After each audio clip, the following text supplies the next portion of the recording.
Hello guys, welcome to my channel Swati Pharmagnan. Today's topic is mechanism of action of all the antihypertensive agents. The first class under antihypertensive agents is beta blocker. We'll see the mechanism of action now. Beta adrenergic blocking agents are the drugs that will reduce your BP. So what these drugs will do is they will reduce the BP. How they are going to reduce the BP is beta blockers will work by blocking the effects of the hormone, or you can call it as neurotransmitter. There is the adrenergic neurotransmitters in our body, epinephrine and norepinephrine. The effects of this neurotransmitter can be blocked by the beta blockers. So if we'll block this neurotransmitter effects, then it will cause heart to beat more slowly and with less force, which lowers blood pressure. Examples under beta blockers for the treatment of hypertension are timolol and propranolol. The next class of antihypertensive agents are ACE inhibitors. Mechanism of action of ACE inhibitors is ACE inhibitors will relaxes the veins and arteries to lower blood pressure.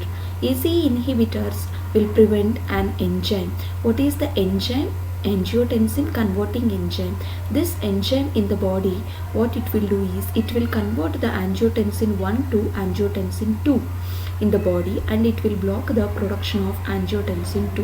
When we will inhibit this enzyme in the body, it will block the production of angiotensin 2, which is a substance or a peptide that narrows the blood vessel. Because of narrowing of the blood vessels, vasoconstriction takes place and BP will increase. This narrowing will cause increase in BP and forces heart to work harder. When this enzyme is inhibited, then vasoconstriction can be inhibited and increase in BP can also be inhibited. So here we can see the mechanism of action of ACE inhibitors. Angiotensin 1 will be converting into angiotensin 2 with the presence of enzyme angiotensin converting enzyme.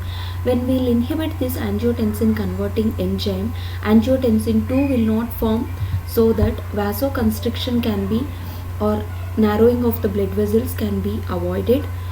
Increased peripheral resistance can be avoided. Increase in BP can be avoided. Next mechanism of action is for vasodilators. Vasodilators are also a category of antihypertensive drugs which are used in the treatment of hypertension. Vasodilator drugs relaxes the smooth muscle in blood vessels, which causes blood vessels to dilate. When the dilation of the blood vessel occurs, BP can be decreased. Dilation of arterial blood vessels leads to reduced systemic vascular resistance. This will lead to fall in arterial blood pressure. The two vasodilators can be used in the treatment of hypertension are sodium nitroprusside and diazoxide. Next class of drugs are alpha-2 agonist or sympathetic agonist. Mechanism of action is these drugs stimulate alpha adrenergic receptors in the brain.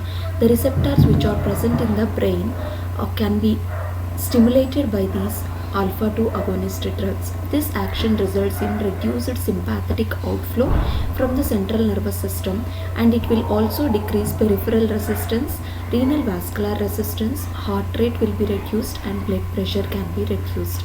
Examples under alpha-2 agonist can be used in the treatment of hypertension are methyl-dopa, clonidine, guanethidine, guanabens. How the diuretics can be used in the treatment of hypertension or thiazide diuretics are the drugs which will enhance the urinary excretion of both sodium and water. If more amount of the sodium levels present in the body, that will lead to hypertension. So that excretion can be done by the thiazide diuretics by specifically inhibiting sodium reabsorption located in the thick portion of the ascending limb of loop of Henle and also in the distal tubule of nephron. They also cause an increase in the excretion of chlorine ions, potassium ions and bicarbonate ions. Thiazide diuretics, they also minimizes the glomerular filtration rate. Example under thiazide diuretics which is used for the treatment of hypertension is chlorothiazide. Spironolactone is another diuretic drug which can be used in the treatment of hypertension, that is aldosterone antagonist, it will compete with the aldosterone at the specific receptor site located in the distal tubule, and it will cause diuresis because aldosterone is a antidiuretic hormone. So spironolactone antagonizes the aldosterone activity at the receptor site, and it will cause the excess diuresis, so that excess amount of the sodium ions, potassium ions, water and bicarbonate ions, everything will get excreted through the kidney. The mechanism of calcium channel blockers is very simple. Already we have discussed in the previous video. Calcium channel blockers inhibits inward movement or influx of calcium ions, and they will also decreases the contractility. When the force of contraction or contractility is decreased, then BP also decreases indirectly. Examples are nifedipine, felodipine and verapamil can be used for the treatment of hypertension. Next class of drugs are angiotensin II receptor antagonist. Mechanism is angiotensin II, which is obtained from angiotensin I by the enzyme angiotensin converting enzyme. Along with angiotensin II and angiotensin III, vasoconstriction and aldosterone secretion occurs. These two together will cause increase in hypertension. Here we are using the two drugs valsartan and losartan. Valsartan and losartan are the two drugs angiotensin II receptor antagonists. They will inhibit angiotensin II so that vasoconstriction or narrowing of the blood vessels can be decreased, and peripheral resistance can be inhibited, hypertension can be decreased. How the reserpine will be used in the treatment of hypertension? It is an adrenergic blocking agent. It is used to treat mild to moderate hypertension by disrupting norepinephrine vesicular storage.